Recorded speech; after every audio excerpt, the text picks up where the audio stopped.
So that's the beginning of the slider for your bracelet. Let me show you a picture that I found in a macrame book that I've found very helpful. This is actually what we're making. You can see that we've started doing two of these. The two different colors indicate two different cords. So we've done one going in one direction and one going in the other direction. And now it's simply a matter of continuing to make the same kind of knot, alternating using the cord coming from the top and the cord coming from the bottom. And I will show you how to do that step by step.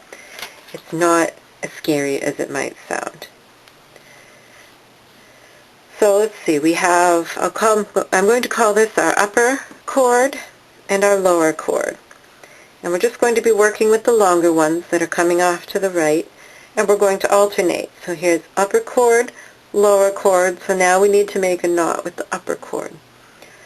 And the little way that I have to remember how to start this is that the first step is to go over the 6 cord bundle. You can think of start over, then under, and then over itself. And this makes the first half of another lark's head knot. Pull it snug. So we started over and then we go under. So we go under the 6-strand, the 6-strand bundle, under, then back over it, and then under itself. And that makes the other half of the lark's head knot.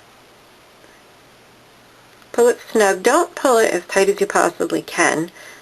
Just pull it snug. So we have top cord knot, bottom cord knot, top cord knot. Time for the bottom cord. Remember, start over the 6-strand bundle, under, and then over itself.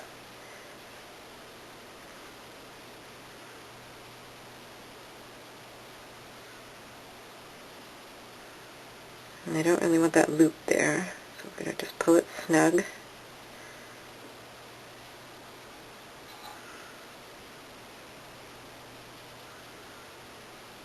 What I mean by the loop is this right here. I want this to be a little bit more snug. Okay. So that was half of it. So we started over, then it's under. Under, over, under. And if you're wondering how I got that, if you're visual, this might help you. I'll just use this. Here's my little drawing. And here, if we follow this cord coming from wherever it came from, it goes over. This long cord going this way is like our 6-strand bundle. So it goes over, then it goes under, and then it goes back over itself. Then it goes under, over, under. That's how I got that pattern. I don't know if you find that helpful or confusing. I suppose it would depend on who you are. How you learn, how you understand things. But if you're visual, I will have this picture on my blog on the site so that you can look at it and it might help you. But if you just remember the pattern, so we just did a knot with the lower cord. Let's get this out of the way. Go. Now we're going to do the knot with the upper cord. Start over, under, over. Pull it snug. And then under, over, under. Pull it snug. And keep alternating. Over, under, over. Sorry, sliding away here.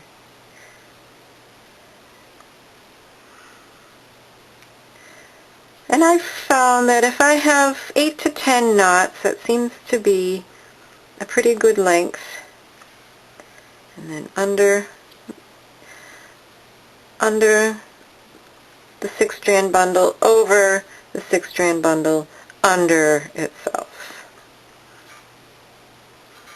So the first half of the knot starts with over, then starts with under.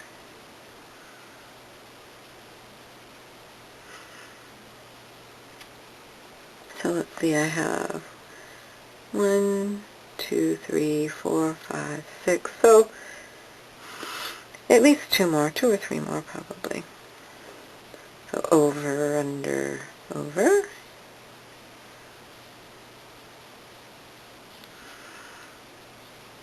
Under, over, under.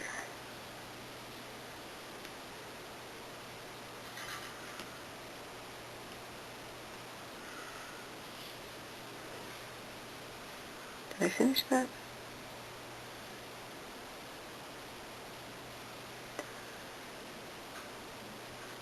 I did. Okay. So busy talking that I'm kind of forgetting to pay attention to what I'm doing. Over, under, over. This is definitely something I couldn't have done while talking the first time I did it. In fact, probably the first 2 or 3 times. I really had to concentrate until I really understood the pattern. So feel free to go back, rewind the video, sit down with your, even a practice piece of cord in front of you.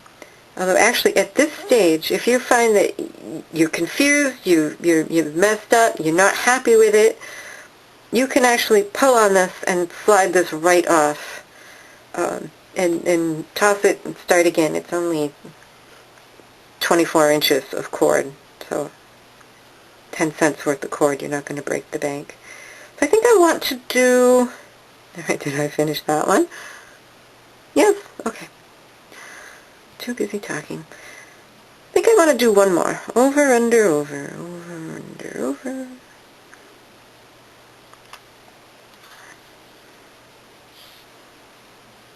Looks like a pretty good length for a slider to me. Let me just measure that.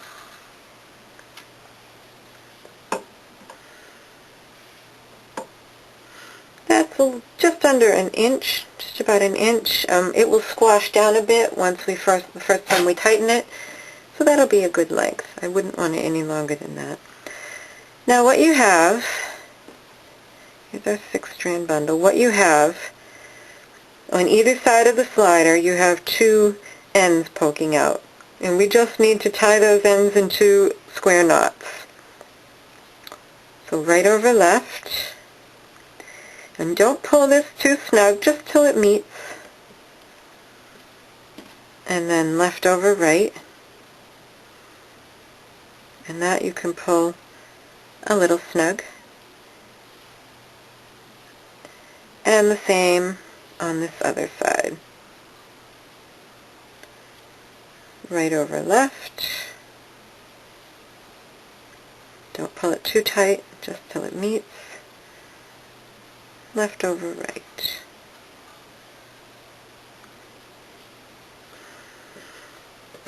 And then remember I told you knots do not come easily out of this twine. You can cut those ends right next to the knot. Because of the wax, it's so grippy, it's not going to go anywhere. Especially there really won't be much strain on these knots. So now we've snipped those away. Now comes the fun part. Whatever you do, make sure you grab these loose ends. Don't grab here and pull quite yet. You will slide your slider right off and then you will cry because there's no way to get it back on. You'll just have to do another one. So don't do that. Grab the loose ends and pull.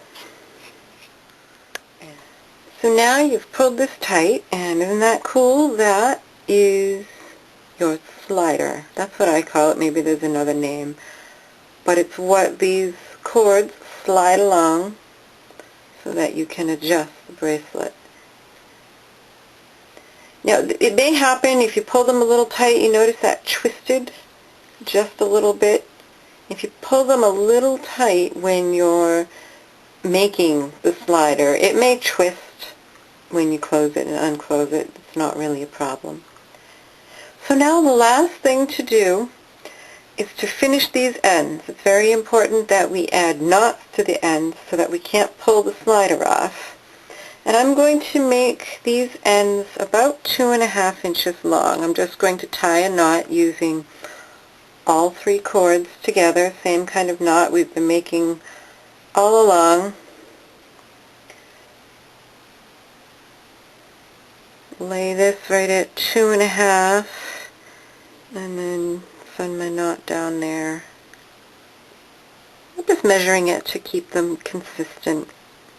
It looks nicer if they're both the same length.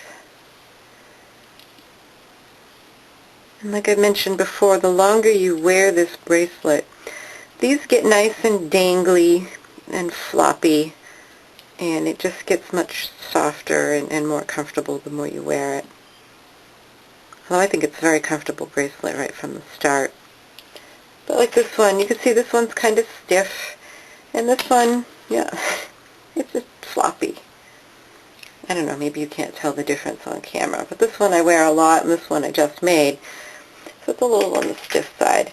Now to finish these ends, it's nice to add a bead on one of these cords.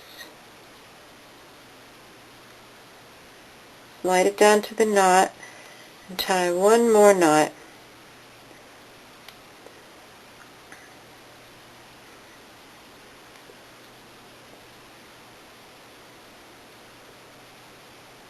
Right up against the bead. Pull it nice and tight. And I like to just snip them off at an angle. And the same on this side. Suppose if I had, like if I was using red and blue chips, I might put a red one on one side and a blue one on the other, or you could put 2 of the little blue beads, but I happen to have an abundance of these red chips. Okay.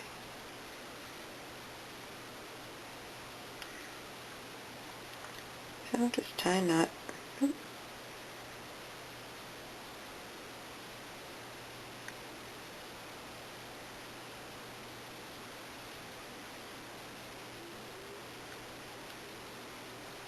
Slide it right up against the bead and trim. And that is it. Your bracelet is all done. And the only supplies you need are wax twine and beads. You may already have beads hanging around that you can use. A little bit of time. And these make terrific gifts. I've actually got several planned for graduation gifts coming up, Mother's Day, birthdays, lovely gifts. So I hope you enjoyed this project, and I will catch up with you another time with another great project. Bye-bye. Thanks for watching. Bye-bye.